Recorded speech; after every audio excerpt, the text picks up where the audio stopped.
여러분 안녕하십니까? 한자랄입니다. 오늘은 부처님의 가르침 가운데서 가장 실천하기가 어려운 것이 무엇인가에 대해서 말씀을 좀 드려볼까 합니다. 지난 주말에 바로 부처님의 생신이라고 하는 4월 초파일이 있었습니다. 네. 그날 단비가 내렸죠. 단비는 달감자에다가 비우자로서 가무라고 하는데, 달감자는 보면 이렇게 된 이 부분이 고대 입을 뜻한 것이죠. 근데 입속에 뭘 물고 있어요. 하도 맛있는 고기인지 뭔지 모르겠는데 하도 달아서 맛이 있어서 그냥 쉽게 삼키기가 아깝다. 이렇게 해서 물고 있는 모양이에요. 이게 바로 달감자로 변합니다. 이렇게 된 거예요. 이게 뭔가 고기든가 아니면 뭐 맛있는 무엇입니다. 이 비우자는 이것이, 비우자는 원래 이게 구름이고요. 구름에서 비구름이죠. 비가 떨어지는 모양. 이것이 이런 식으로 정리해야 됩니다. 가무. 그러니까 부처님 보신 날 비가 내렸는데 바로 단비, 가무죠. 지구는 알고 보면 석가모니, 이 공자, 예수님 같은 이런 성인 보유 행성이라고 보면 되겠어요. 네. 이분들이 없었더라면 지구가 얼마나 삭막했겠습니까? 정말 삭막해서 마치 무한히 넓은 이 사막에 오아시스가 하나도 없는 사막, 그런 상황과 같았을 겁니다.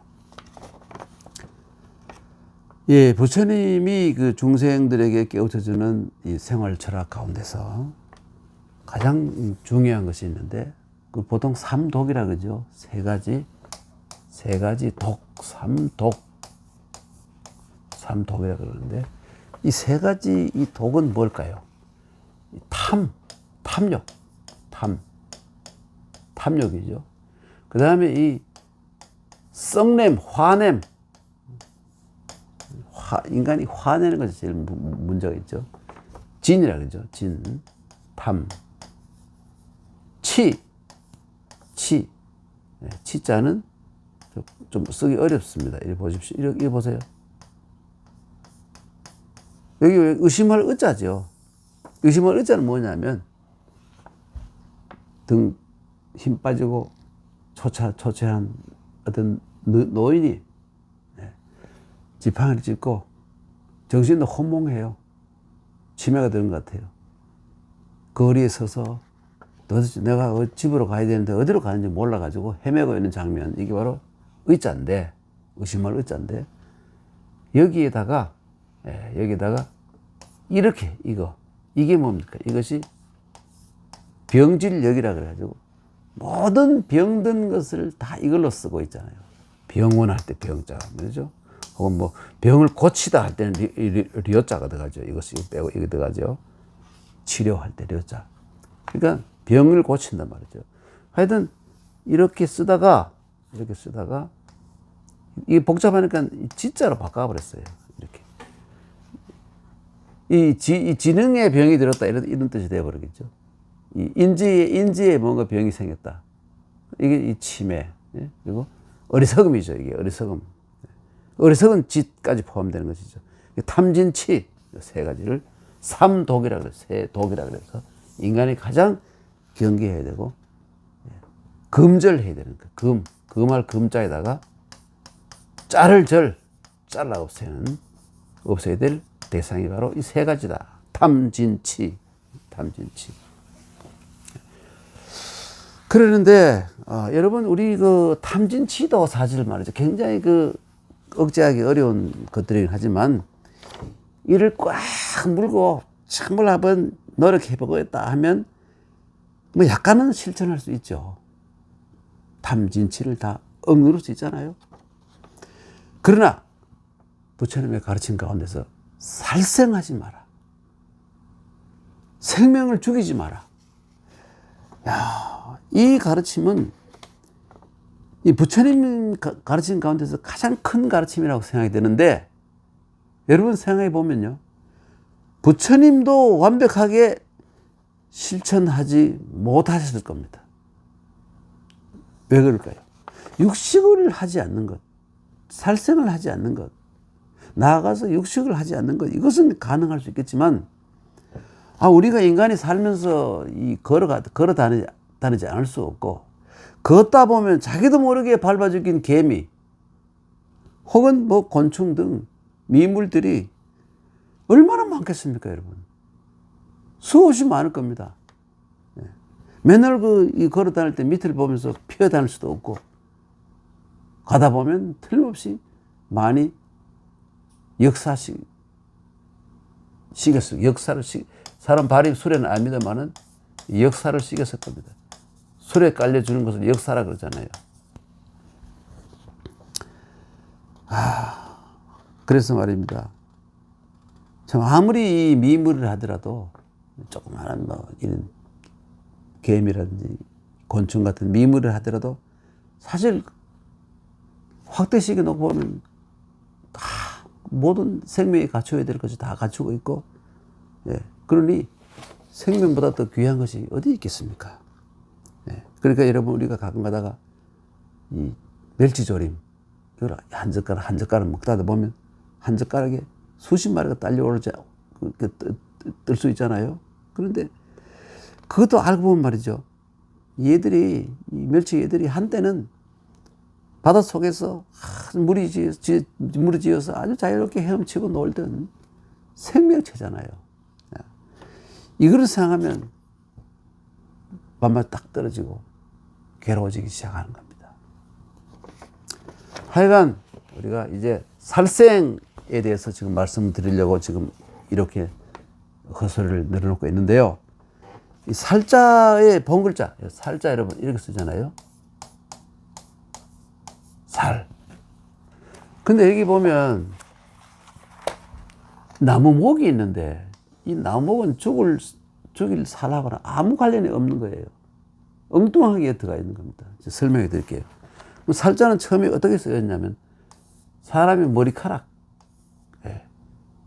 머리는 뭐 있다 치고 머리카락, 그리고 이게 뭐냐면 이렇게 쓰면 이게 뭐냐면 이게 창과자를 옛날에 이렇게 썼어요. 창과자.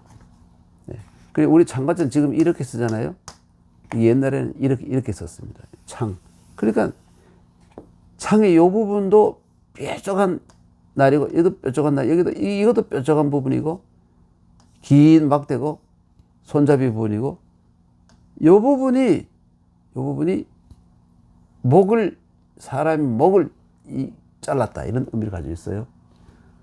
그러다가 이 글자가 당분간 쓰이다가 시체는 안 보이잖아요. 목 아래 부분 안 보이다가 그 다음에 각골문에서 보면 이렇게 나와요. 이렇게 연결이 돼요. 이게 사람 인자잖아요. 사람이 서 있는 모양이잖아요. 이게 이렇게 변합니다만 이 사람 인자잖아요. 이렇게 서 있는 모양이잖아요.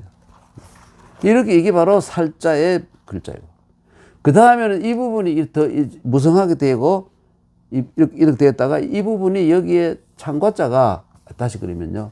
이렇게 하고 사람을 이렇게 그려놓고 머리털이 많이 해놓고 그려놓고는 여기에다가 여기 몽둥이를 든 사람의 모양. 역시 이 사람을 때려 죽인다는 의미를 가지고 있는 거예요. 여기 이 두드리를 때릴 복자잖아요. 이것이 요 부분이. 어떤 몽둥이 이런 것을 손으로 들고 있는 모양이 이렇게 된 것이죠. 그 다음에 어떤 모양이 나오느냐 하면 XXXX 다음에 나무목하고 이렇게 이 창숫자잖아요. 창숫자. 창은 여러분 어떻겠습니까? 창은 원래 창의 모양은 이렇게 하고 이렇게 써요. 옛날에 이 창을 이렇게 썼어요. 이게 결국은 이런 모양으로 변한 겁니다.